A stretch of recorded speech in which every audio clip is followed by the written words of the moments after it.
শেখ হাসিনার বিরুদ্ধে গুরুতর মানবাধিকার লঙ্ঘনের প্রমাণ পেয়েছে জাতিসংঘ। Together with violent elements associated with the former ruling party, committed serious and systematic human rights violations. July গণহত্যার প্রতিবেদন ভবিষ্যৎ রাজনীতির জন্য সতর্ক বার্তা। যেই সরকার আসুক না কেন, তারা কি করছে যেন ভবিষ্যতে না হয়। এই ডকুমেন্টটা বাংলাদেশিদের জন্য একটা বড় কি বলা হয় চিন্তার করক। ভুক্তভোগীদের সাথে নিয়ে আয়নাঘর দেখলেন প্রধান উপদেষ্টা। আইয়ামে জাহিলিয়া প্রতিষ্ঠা করেছিল আওয়ামী লীগ, জড়িতদের বিচারের আশ্বাস। যারা করেছে তাদের বিচার করতে হবে, তা না হলে আপনি নিষ্কৃতি পাবেন না এটার থেকে। আওয়ামী লীগ নিষিদ্ধের দাবিতে রাজধানীতে কফিন মিছিল, কেন্দ্রীয় শহীদ মিনারে গাজীপুরে সন্ত্রাসী হামলায় প্রাণ হারানো কাশেমের জানাজা। অনন্তকাল নির্বাচনের জন্য অপেক্ষা করবে না বিএনপি, 4 জেলায় সমাবেশে নেতারা। জনগণকে সাথে নিয়ে সব সংস্কার করবে নির্বাচিত প্রতিনিধিরা। জুলাই হত্যার রায় নিয়ে এক উপদেষ্টার আগাম মন্তব্যের ট্রাইব্যুনালের উষ্মা। অন্তর্বর্তী সরকারের আইনি দলিল ও জনইচ্ছায় সমর্থিত বলছে হাইকোর্ট। এবং পিটার বাটলারের উপরই আস্থা রাখছে বাফুফে, কোনো শূন্যতাই অপূরণীয় না বললেন ইমরুল হাসান। আশা নারী ফুটবলাররা ফিরবেন ক্যাম্পে। ক্ষমতা আঁকড়ে রাখতে শেখ হাসিনা সহ আওয়ামী লীগের শীর্ষ নেতাদের সরাসরি নির্দেশে জুলাই গণঅভ্যুত্থানে নৃশংসতা চালানো হয়। 6 মাস তথ্য অনুসন্ধান শেষে বুধবার জেনেভায় তদন্ত প্রতিবেদনে এসব তথ্য জানায় জাতিসংঘ। জাতিসংঘের মানবাধিকার বিষয়ক হাই কমিশনার ভলকার তুর্ক বলেন, রাষ্ট্রীয় সহিংসতার এই ঘটনা মানবাধিকার লঙ্ঘনের মধ্যে সবচেয়ে গুরুতর এবং আন্তর্জাতিক অপরাধ। গুলি, হামলা আর দমন পীড়নে জুলাই আগস্টের উত্তাল আন্দোলনে ছাত্র জনতাকে রুখতে চেয়েছিল শেখ হাসিনা সরকার। আওয়ামী লীগ, ছাত্রলীগ ছাড়াও নিরাপত্তা বাহিনীকে ব্যবহার করে ক্ষমতা আঁকড়ে রাখতে নির্মম হত্যার মিশনে নামেন তৎকালীন প্রধানমন্ত্রী। 1 জুলাই থেকে 15 আগস্ট পর্যন্ত গণ অভ্যুত্থান ঘিরে 118 শিশু সহ 1400 মানুষ নিহত হন। এছাড়াও ওই সময়ে হাজার হাজার মানুষ আহত হয়েছেন। এদের অধিকাংশই নিরাপত্তা বাহিনীগুলোর দ্বারা গুলিবিদ্ধ হয়েছেন। এছাড়া থামাতে পুলিশের নির্বিচারে গুলি আর জনক্ষোভ সহ নানা কারণে ওই সময়েই নিহত হন 44 পুলিশ সদস্য। ঢাকার আহ্বানে প্রায় 6 মাস অনুসন্ধানের পর বুধবার জেনেভায় জুলাই গণ অভ্যুত্থান নিয়ে প্রতিবেদন প্রকাশ করল জাতিসংঘের মানবাধিকার বিষয়ক হাইকমিশন। সংস্থাটি বলছে, ক্ষমতা টিকিয়ে রাখতে শেখ হাসিনা সহ শীর্ষ নেতাদের নির্দেশে চলে এই হত্যাকাণ্ড। আমরা যে সাক্ষ্য এবং প্রমাণ সংগ্রহ করেছি তা ব্যাপক রাষ্ট্রীয় সহিংসতা এবং লক্ষ্যভিত্তিক হত্যাকাণ্ড, যা মানবাধিকার লঙ্ঘনের মধ্যে সবচেয়ে গুরুতর এবং যা আন্তর্জাতিক অপরাধও গঠন করতে পারে।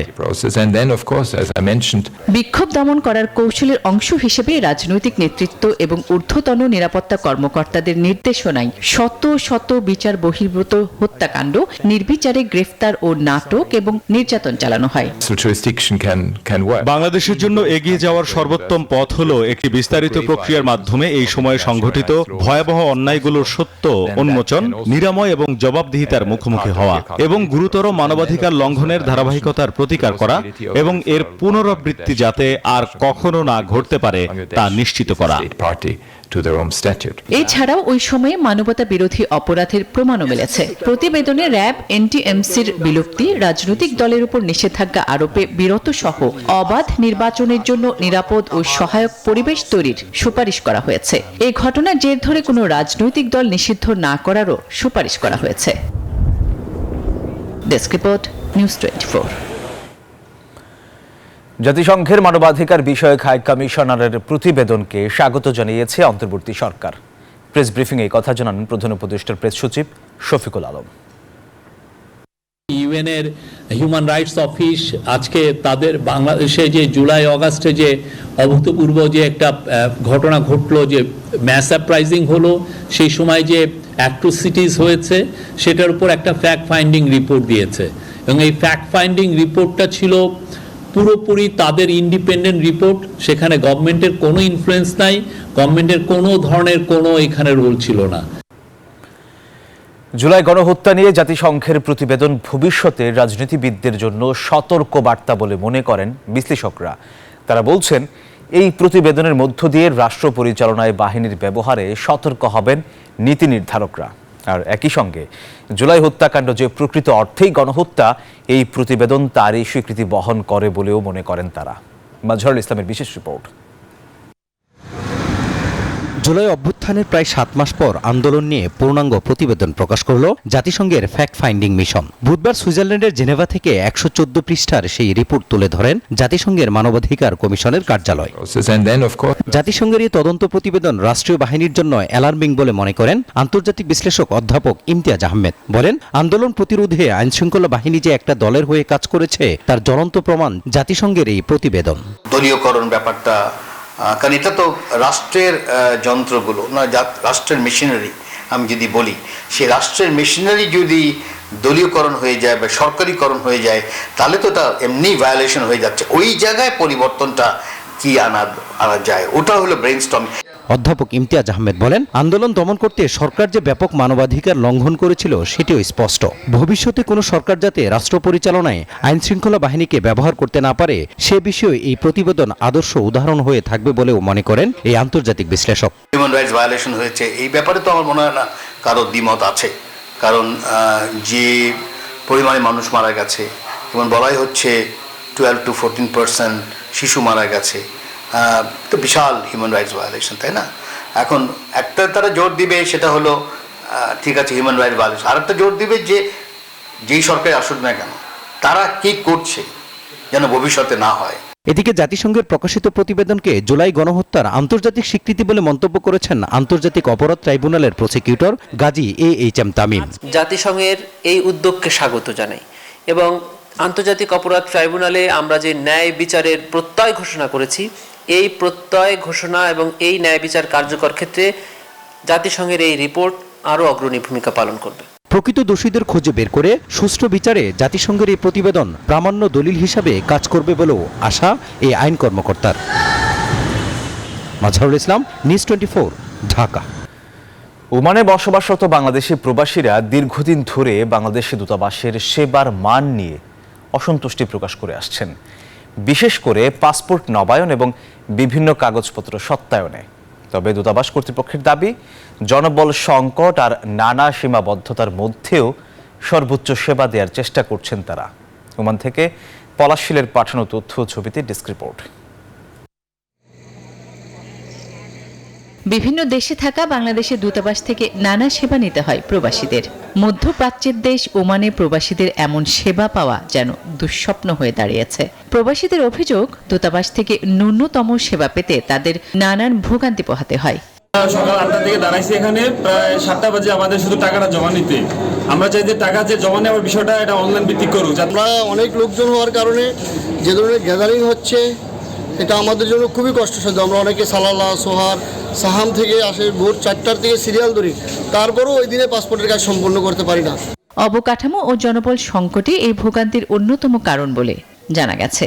তাই ওমান দূতাবাসের অবকাঠামো ও জনবল বৃদ্ধি করতে বাংলাদেশ সরকারের প্রতি আহ্বান জানান বাংলাদেশ কমিউনিটির নেতারা। অতি সত্বর এই দূতাবাসকে পরিবর্তন করে আমাদের যে প্রবাসীরা বিভিন্ন দূর দূরান্ত থেকে এখানে সার্ভিস দেওয়ার জন্য আসে, তাদেরকে যেন সার্ভিস দেওয়ার মতো একটি উপযুক্ত পরিবেশ গ্রহণ করতে পারে। তবে দূতাবাস কর্তৃপক্ষের দাবি, নানান সীমাবদ্ধতার মধ্যেও সর্বোচ্চ সেবা দেওয়ার চেষ্টা করছেন তারা। জায়গা স্বল্পতা আছে, আমাদের অনেক কর্মকর্তা আছেন যারা পার্টিশন করে বসে আছেন। আমাদের পাসপোর্টের সার্ভারও কিন্তু তাদের বসে একটু পার্টিশন করে। তো আমরা চেষ্টা করছি পাশের একটি ভবন ভাড়া করার অথবা নতুন একটি জায়গায় যদি দূতাবাস স্থানান্তরের সুযোগ সৃষ্টি হয়। আমরা আমাদের মন্ত্রণালয়কে জানাইছি, এখন মন্ত্রণালয় এই বিষয়টিতে কাজ করছে। ওমানে প্রায় 8 লাখ প্রবাসী বাংলাদেশি বসবাস করছেন। ফলে তাদের জন্য দূতাবাসের কার্যক্রম আরও উন্নত ও সহজলভ্য করার দাবি ক্রমেই জোরালো হচ্ছে। Desk report, news 24।